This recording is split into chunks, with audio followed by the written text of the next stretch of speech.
All right, guys, here's the deal. Coffee has been lying to you. It promises you energy, but it leaves you jittery, crashing, and wondering why you're staring at your ceiling at midnight. This is where Mudwater comes in. It's a coffee alternative. It's smooth, steady, and packed with all the good stuff. Cacao, chai, lion's mane, chaga, reishi, turmeric, and cinnamon. You want a metaphor? It's like coffee went on a yoga retreat and came back chill and ditched the caffeine chaos. I've been there. Groggy mornings, brain fog, 3 p.m. slumps. But Mudwater flipped the script. It gives you clean energy without the crash. Plus no sugar, no junk. Just clean, natural ingredients, guys, that work. Put a scoop in a cup, mix it around with some water, you're good to go. And here's the deal. My listeners get free shipping, a free rechargeable frother, and I'm going to help you save up to 43%. Head to Mudwater, MUDWTR.com. Use my code Chael, and you can say goodbye to caffeine jitters forever. Because life's too short for bad coffee decisions. And remember, if you don't change something this year, it's not a new year, it's just another year. I want you to have a new year and a better you. Go to Mudwater. Use my promo code. You're welcome. I like when good things happen to Israel Adesanya. I got to tell you that. Now, he's got Imanov, and that's not good for anybody, right? I mean, getting locked in a cage with Imanov is not like a pleasant experience, but I do like when something good happens to Izzy. I feel like I've studied his career and I've watched it very closely. There was a time I was with somebody at ESPN, and it was Madison Square Garden, and it was Derek Brunson versus Izzy. And this was like third fight from the top. This was not huge business. And Izzy was pretty new. In fact, off the top of my head, it was his third fight in. And then you always get a little confused with the Contender Series, but I believe it was his third UFC fight ever. And the person with ESPN who really didn't know fighting, and they were only there because of proximity, right? Bristol, Connecticut to Madison Square Garden. It was a convenient drive, and the person from ESPN, they weren't talking to me. They were looking straight forward at the cage, and they said this, and I was just standing here. But when Izzy fought, this is from a guy that knows TV, he knows entertainment, he knows bringing the audience. He doesn't know MMA. Only reason he was there, right? This was a TV guy. And he said there's something special there. And he did not mean it from an athletic standpoint. He meant it from Izzy's ability to communicate with the audience. Martial arts, arts in general, just so you understand, mean expression. Expression comes down to communication, and how are you going to communicate? So people will say it doesn't matter what language, everybody speaks fighting. Well, not necessarily. That isn't totally true. That isn't totally true. It's a different form, and it doesn't have to be within the same verbal language, but there is a language being communicated, and Adesanya is very well at communicating that, okay? Now, Adesanya has written the book. The very book that Belal Muhammad studied and is now doing right in your guys' face was written by Izzy. And Izzy will never leave a venue. They will never fade to black and roll the credits without Adesanya letting you know who he's going to fight next. And it doesn't matter if that's Paulo Costa, who's in the front row and he makes fun of his shirt and calls it a Ricky Martin shirt. It doesn't matter if it was Yoel Romero. I don't even know what they were mad about. It doesn't even matter if it was Jared Cannonier, which Izzy, by the way, didn't overly want to do. Cannonier gets seated by Izzy. Izzy figures out, great, I'm going to have some guy bothering me all night. It turned out Cannonier was really nice to him. So Izzy said, hey, if I'm ever in a spot to do something for right, just for you not annoying me tonight, I'm going to give you a world title fight down the road. And he was serious. And he did. It doesn't matter if it's going into Alex Pereira. When Joe Rogan tried to dance around the subject and bring it up. Well, there's a guy that fought tonight, and Adesanya cut him off, and he said, Joe, who are we kidding?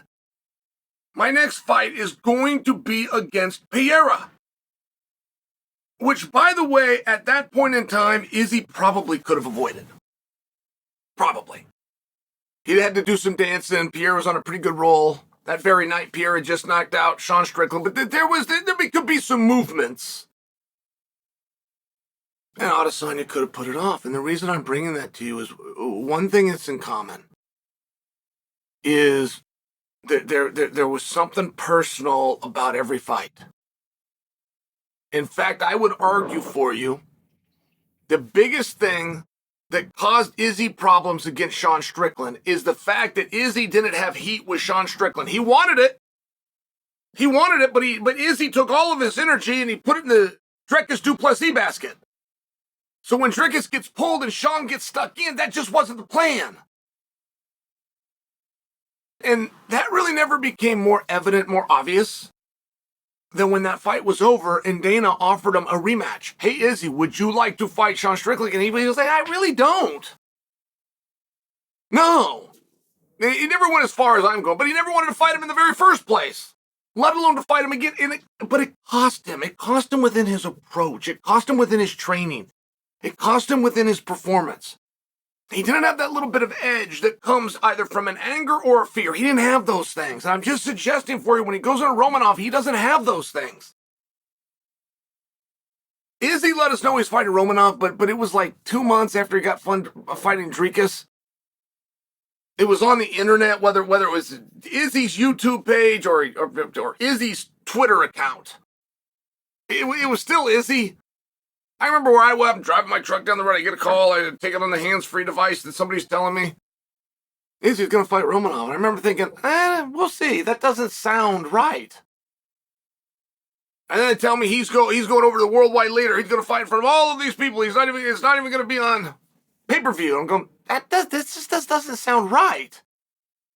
But, in this sport, usually where there's smoke, there's some fire, and it leads you to this fight. And so, I'm not questioning Izzy, by the way. I'm not questioning that. But every fight, you have to answer for something. Every single fight is about something. There's some kind of an answer. This is the first time that Izzy has fought, and it wasn't for a world championship. Now, I'm not telling you that every time Izzy fought, the world championship was on the line. What I'm telling you is every time Izzy fought, it was for a world championship, whether it was a number one contender, whether it was to get over in the rankings, whether it was to get you closer, whether it was to get to this opponent, but whatever that was all about being at the top. Then you're fighting, you're trying to stay there, and you're trying to defend your championship. Then you're trying to get the championship back. Imanov does not represent